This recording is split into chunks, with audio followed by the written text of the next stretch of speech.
Good morning, everybody. I hope this video finds you well. There's a lot of stuff going on right now in the geopolitical scene. I've been trying to refocus everything back to Majestic and everything, but I gotta tell you, the truth of the matter is it's a tender time and it's being adroitly handled. Domain is handling all kinds of stuff right now, and I'm in tune to it. Okay. The good news is don't worry too much. Okay. Don't worry too much. All right. Things are going to work out, and it makes sense, right?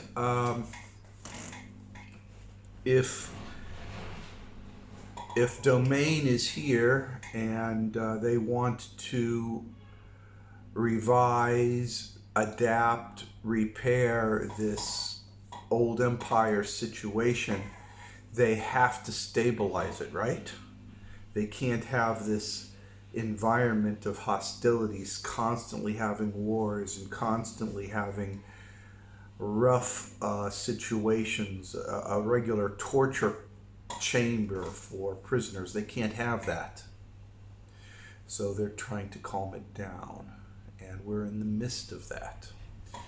It's going to be a new world order, not George Bush's world order, but it's going to be a new way of doing things. With this in mind, I don't want to spend time talking about that. That's the geopolitical stuff. That's why I've been really busy on other stuff. What I want to talk about here is a couple of people have sent me messages, emails, and comments that wonder about the nature of time and space. Why is there space? Why is there physical things? Why isn't it just a void? I want to address that, okay? Basically, if you're just asking why is there things, suns, stars, planets, then you're only looking from the eyes of somebody inside of a physical body. This entire universe is waves. That's all it is, just waves. Quanta moves in waves. They move in all kinds of waves. We call this the electromagnetic spectrum, and it goes from very long waves to very short waves. And waves manifest in a physical world, in a physical reality. But the question here, and the question everybody's asking, is why? Why? Why isn't it just blank? Well, if it was just blank, you wouldn't be existing now, would you? You wouldn't be thinking or rationalizing. You wouldn't understand things, right? Which is why I'm telling you that consciousness is what you consider yourself to be, and you are part of soul. So that's the first thing you need to understand, is you are not soul, you are a part of soul.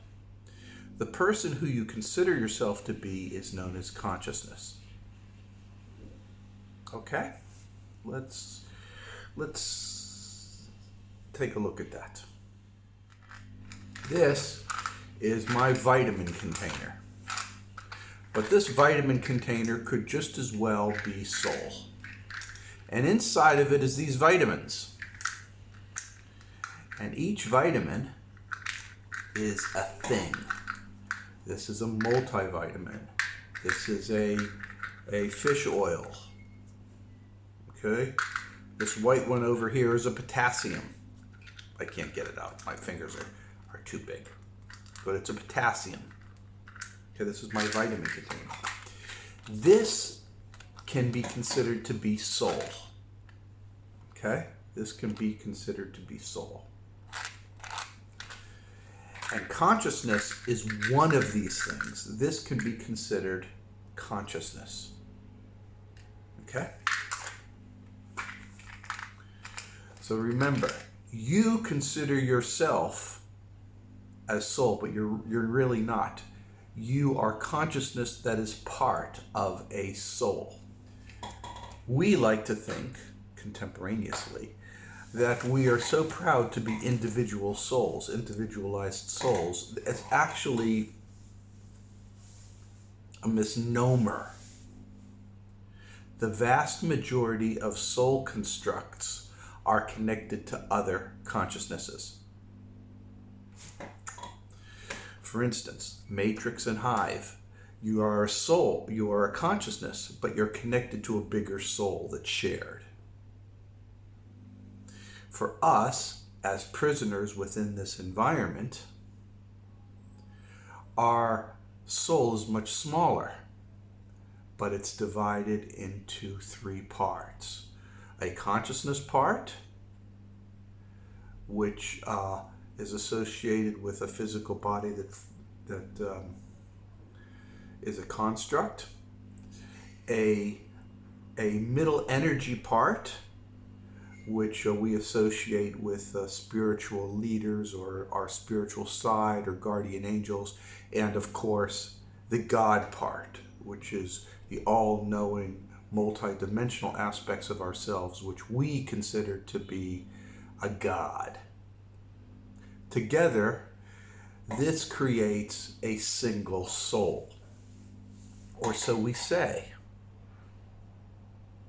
But in reality, there are many variations of this. So I like to say that you have multiple consciousnesses are spawned from your soul to get experiences. That is one of the great obscenities of this old empire creation. This creation of being tortured over and over again to acquire some kind of growth. It's an aberration. It's abnormal. It should not exist. You are tortured and then you forget everything and then you're tortured again. And then you forget everything, then you're tortured again. That is wrong. That's not the way the universe works, but that's the way it works in this environment. Now, in space stations, in the ISS, you've got 4 sides. You've got a roof, a floor, left and right. But because there's no gravity, or the gravity is infinitesimally small, people float. And you can easily get disoriented. So the mind focuses on, well, there's a phone on the wall over here, so that is always to the left. Or there's this gizmo over here, that's always the floor. So what they do is they create different color contrasts or colors to help orient yourself. And the best designs, or the best proposed designs, I can't tell you if they were actually implemented, and I'm too lazy to go check. But I do know at one time when the space station was being designed back in the 80s, they were thinking about color coding the top, the bottom, the left, and the right so that people could orient themselves. Green is always on the floor. Light blue is always the roof or the ceiling. So we need, not us as consciousness, but our minds, which consciousness controls, needs it to establish orientation. So let's take a step back. Why are we here on this template? Why are we going through this? Well, obviously these templates are designed as training centers.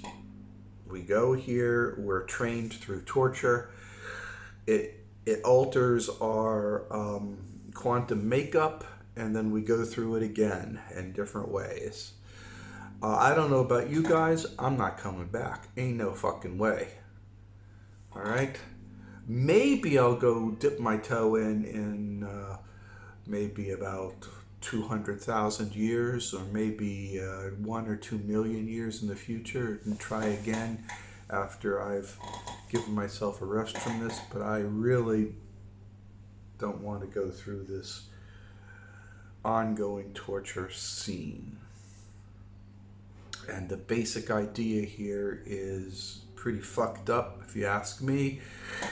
You improve yourself through torture, and then you forget it. And then you improve yourself through torture again, and then you forget it. That's messed up, guys. You can't learn if you can't remember. You cannot learn if you can't remember. You cannot learn if you're unable to remember. You will learn nothing. Here's a great idea. Why don't I teach you how to speak Chinese? And as soon as you master speaking Chinese, I erase it from your memory so you can start again. Woo! What a great idea, right? Personally, I think it's fucked up. So let's moving back to the importance of form. Form. You have to have form. Form gives you bearings. Now, form, there's aspects of form. There's form as in shape. Form is in time. Form is in ritual. Shape, time, ritual enables our thoughts to have substance. Substantial thoughts manifest physical reality. Okay, do I have to take this step by step so you can understand it? Shape, right? Shape. You have to have shapes. Squares, circles, triangles, pyramids, physical bodies, globes, earth, oxygen. You have to have shapes so your mind can conceptualize. Why does your mind need to conceptualize? Well, let's consider something for a minute. Let's look at the periodic table of elements. Everybody here in the audience should know the periodic table of elements. You've all learned them. You've got sodium over here, you've got carbon over here, you've got iron over here, you got phosphorus over here. You know, there's nice rectangular boxes. But the reality is that table is a construct. It's a form. You don't have to organize the elements in that table. You can organize it in many other ways. And I've a couple of times actually presented different ways you can organize the relationship of materials and metals to each other. But that table itself is a form to help us understand things. We need to have things so we can understand them. A calendar is a form we use to help us understand the days in the week and when we have to go to school or work. Right? That's the way it works.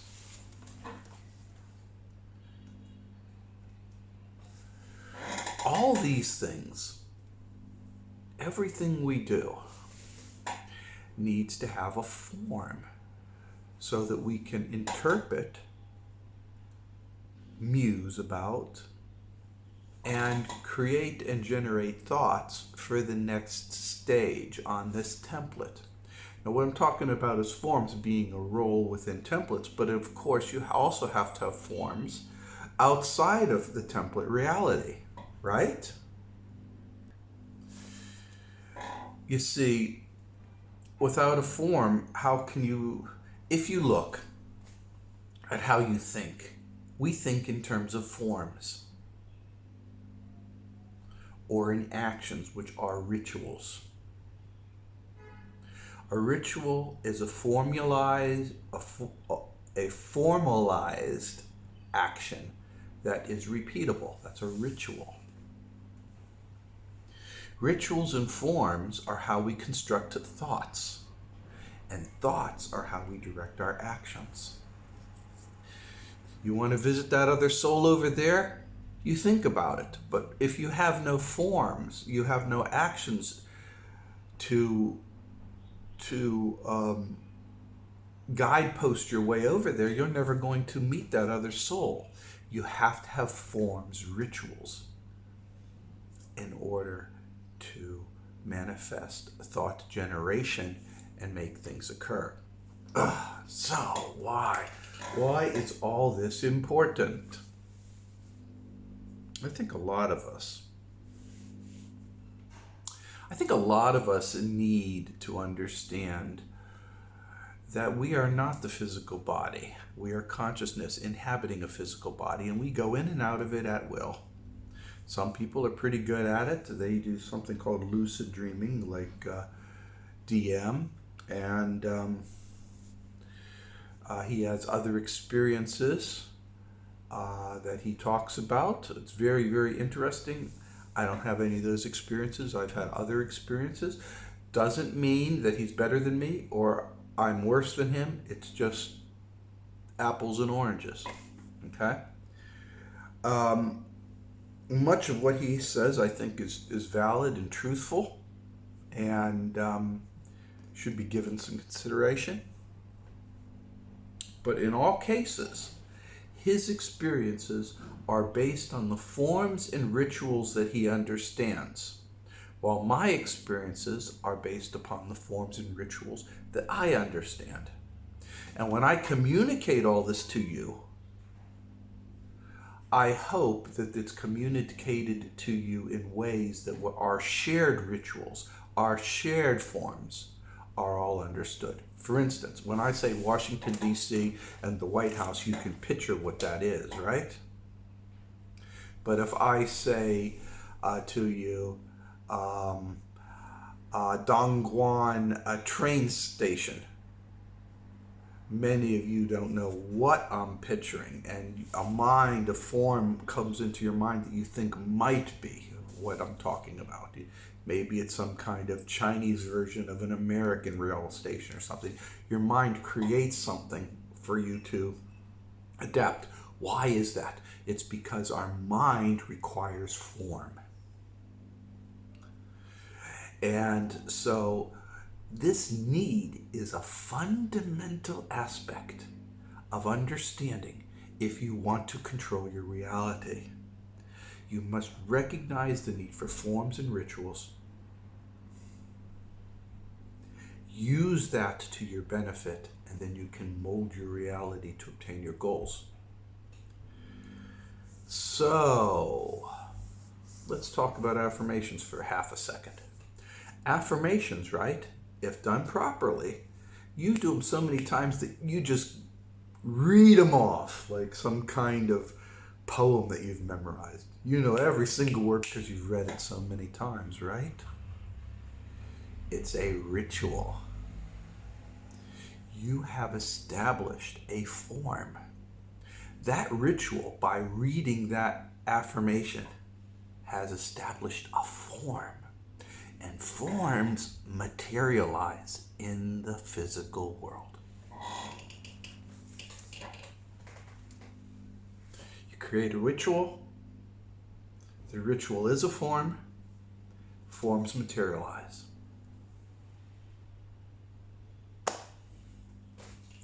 Don't get too caught up on why it's that way. I have no real good answers.